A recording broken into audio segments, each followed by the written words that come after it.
True Sports Network. The True Sports Network is powered by betting.net. Betting.net is your best bet for finding the online casinos or sports book that's right for you. Make sure you check out betting.net. I am your host, Mike Goodpaster. We're at week 6 of the college football season. And today we're going to give you our best picks against the spread so far this year. If you follow us on the Grueling Truth Sports Network, gruelingtruth.com, my record so far against the spread in college football is 34-20.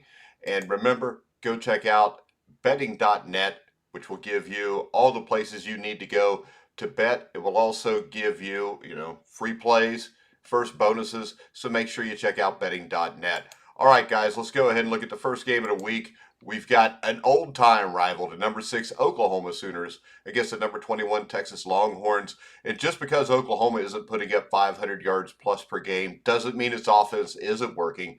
The Sooners are 5-0, ranked 44th in total offense and 40th in yards per play. They've just been winning differently. Oklahoma's defense is much improved from what we've seen the past few years, and the passing attack has been efficient despite the drop-off in explosive plays. Will this recipe work against Texas? In year one under new head coach Steve Sarkisian, Texas is off to a 4-1 start. The Longhorns got blown out by Arkansas on week 2, but have rebounded with 3 straight wins, scoring a combined 160 points in the process. Along the way, Bijan Robinson has emerged as one of the best players in the country. Robinson has rushed for 652 yards and 7 touchdowns, including a 216-yard effort last week versus TCU. Keeping Robinson in check will be a top priority for Oklahoma, and most people I see online are taking Texas into points. The point spread is 3.5, but I will tell you this, Oklahoma seems to always find a way to win. This is a talented football team, and just because, would you rather have an offense that is above average and a defense that is really good, or would you rather have what Oklahoma's had in the past, which was scoring 45 a game and having outscored people 45-38? I think at the end here, I'm going to side with the Sooners to eke this one out by a touchdown. So I like Oklahoma and give the 3.5 points. Next up brings us to Arkansas and Ole Miss. Arkansas and Ole Miss both got the brakes beat off of them, for lack of a better term, last week as they went and they messed with Alabama and Georgia. Now, this will be a good measuring stick for two programs that were brought back to earth with those blowout losses. And Arkansas is fresh off of upset wins over Texas and Texas A&M earlier in the season. They got beat 37-0 by Georgia. Ole Miss went to Tuscaloosa, got smacked around 42-21. Despite those losses, these are still good teams. Now, the question is how good, and that's still to be determined. But Arkansas has relied heavily on its run game.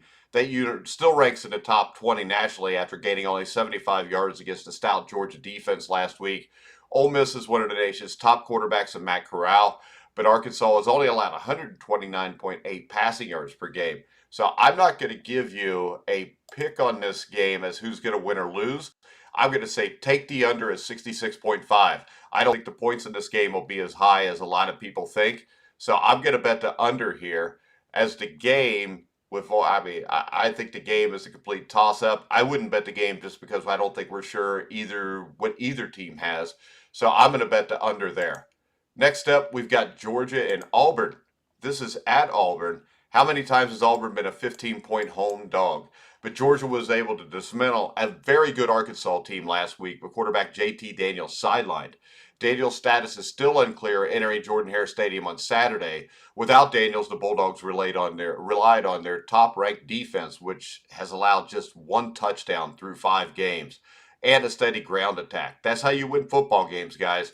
Up front, being able to run the ball. If Daniels can't go, don't expect Georgia to stray too much from that formula. Auburn has been all over the place in recent weeks. They lost a tough one at Penn State, needed a late comeback to beat Georgia State, and then went into Baton Rouge and upset LSU after falling behind 13-0. Bo Nix threw for 255 yards, rushed for 74. But when I look at this game, I mean, to me right now, Georgia's the best team in the country, Georgia and Alabama. Even though this is 15 points, I think Georgia covers this, guys. So I would jump on Georgia. I would give the 15. Next up, we've got probably the game of the year so far as we got the number 3 and 4 teams in the country. We've got Penn State at Iowa. Penn State has won its last 3 trips to Kinnick Stadium, but none of those matchups featured undefeated top 5 teams. The Nittany Lions have looked like a complete team during this 5-0 start. while the running game has had struggles. Sean Clifford is one of the most improved quarterbacks, has a strong collection of receivers, and the defense just doesn't have a weakness. Now, Clifford was plagued by turnovers last season, but has protected the ball well so far in 2021 to emerge from Iowa City with a win that could have major college football playoff implications. He'll need to keep that trend going. Iowa's defense has forced 16 turnovers, including a nation-leading 12 interceptions. That defense has constantly provided good field position, but the offense hasn't always taken advantage of it. The offense is, however, coming off its best performance in last week's 51-14 win over an undefeated Maryland team. When I look at this game, I just think Sean Clifford's the difference here. I think Iowa's quarterback has played decent, but Sean Clifford, if he doesn't turn the ball over here, I think Penn State wins this game. So I'm going to take Penn State at 2.5 points, but I'm also going to bet them to win straight up. Next up, Michigan at Nebraska. Now, back in the day, this was always a great Fiesta Bowl matchup when Bo Schembechler and Michigan would play Tom Osborne in Nebraska. Times have changed, and Michigan has to be feeling good here headed to Nebraska. The Wolverines won as an underdog for the first time in Jim Harbaugh's tenure last week when they knocked off Wisconsin, a team that had blown out Michigan the previous 2 seasons. Now 5-0 and ranked in the top 10, the Wolverines have to go back on the road, this time to face Nebraska. Nebraska played Oklahoma tough, nearly upset Michigan State 2 weeks ago, really outplayed Michigan State. It was a game that the Huskers should have won, and they took out some frustration on a bad Northwestern team last week in a 56-7 blowout. Nebraska is 0-9 against ranked opponents under Scott Frost. I think this, Scott Frost, we saw what kind of coach he was at UCF. He's going to do the same thing at Nebraska, and you can see this trending up for the Cornhuskers.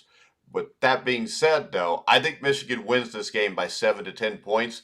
The point spread's 3.5, so I'm going to take Michigan here to get the win. And that brings us to the 2 locks of the week for me. These are 2 games that I have no doubt who's going to win these games.